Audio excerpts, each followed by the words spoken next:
Satellites give us a comforting illusion. When you look at a digital globe, it feels like we've mapped every inch of our planet. That smooth, continuous surface is actually hiding massive voids right beneath our feet.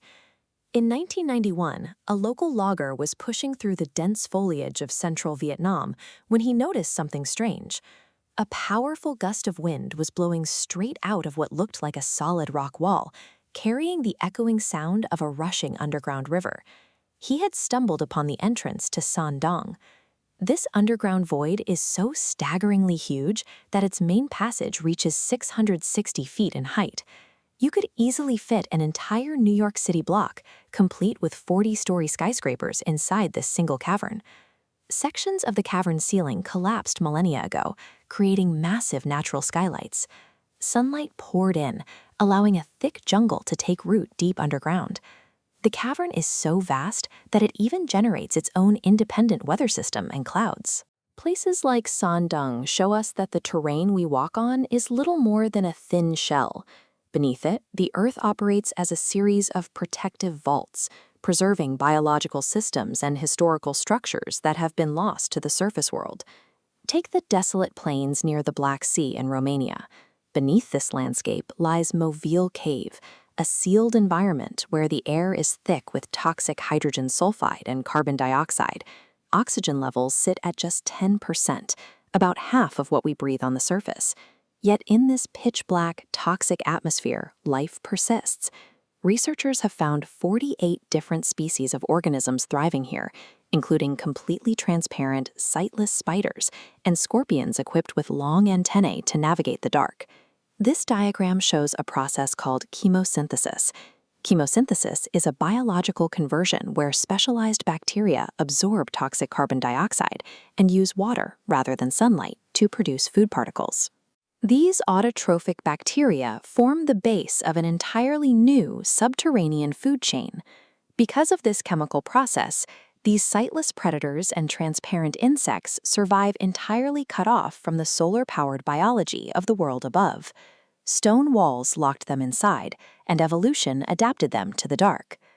The preservative power of stone applies to human evolution too. On the Indonesian island of Flores, deep inside a limestone cave, scientists discovered the 3.5-foot-tall skeleton of an adult female. Her bones showed no signs of growth defects. She belonged to a completely different branch of human ancestry, known as Homo floresensis, preserved in stone for tens of thousands of years. Human beings have purposefully used these vaults to hide.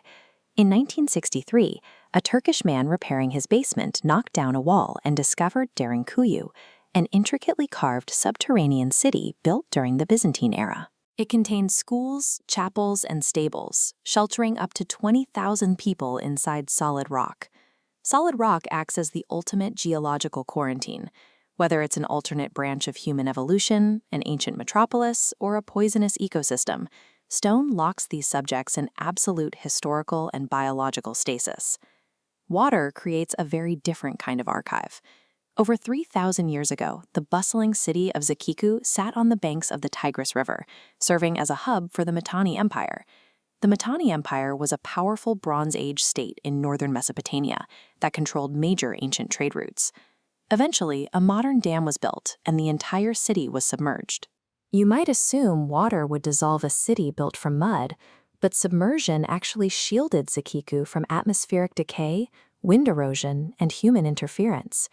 The water served as a protective barrier, keeping the original mud brick walls intact for decades. Deep inside the submerged ruins of the royal palace, archaeologists found 5 ceramic vessels holding over 100 unfired clay tablets covered in cuneiform. Cuneiform is an ancient system of writing characterized by wedge-shaped marks pressed into clay. These delicate records miraculously survived their time underwater, waiting to be deciphered. This aquatic preservation scales up massively. At the end of the last major ice age, an 18,000-square-mile prehistoric society known as Doggerland connected the British Isles to the rest of Europe. As glaciers melted, the sea level rose up to 6 feet a century, completely drowning the region. This map shows how experts are now using commercial sonar data from oil companies working in the North Sea to reconstruct this vanished world. By scanning the seafloor, they are identifying the ancient hills, marshlands, and dense forests where hunter-gatherers thrived 12,000 years ago. Water acts as a fluid vault.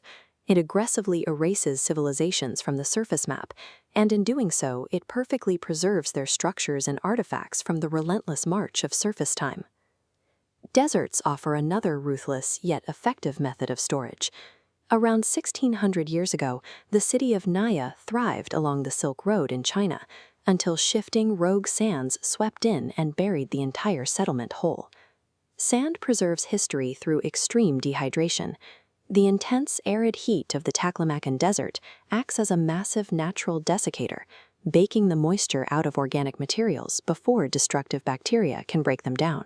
When archaeologists excavated 8 wealthy tombs from the ruins of Nia, they found wooden bows, metal arrowheads, and makeup kits looking incredibly fresh. They pulled out top-quality silk garments, where the bright green and yellow dyes remained vivid after 16 centuries in the dirt. A sudden influx of sand aggressively halts organic decay. It freezes vivid, everyday moments of ancient human commerce in absolute dry storage. These geological vaults were never meant to be permanent.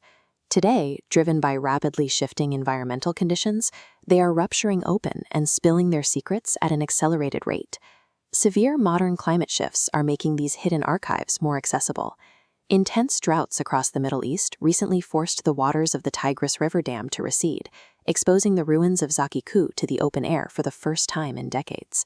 Where the weather isn't exposing these sites, technology is.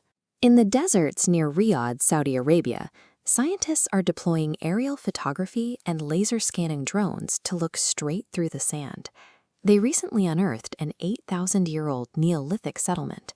The Neolithic era is the final division of the Stone Age, marked by the invention of agriculture. This ancient site came complete with stone temples and thousands of graves. Our planet acts as a dynamic living archivist, constantly cycling through periods of hiding and revealing the evidence of its own past. We are currently standing just a few feet above a massive network of preserved evidence, with some of the most significant historical and biological records still waiting in the dark.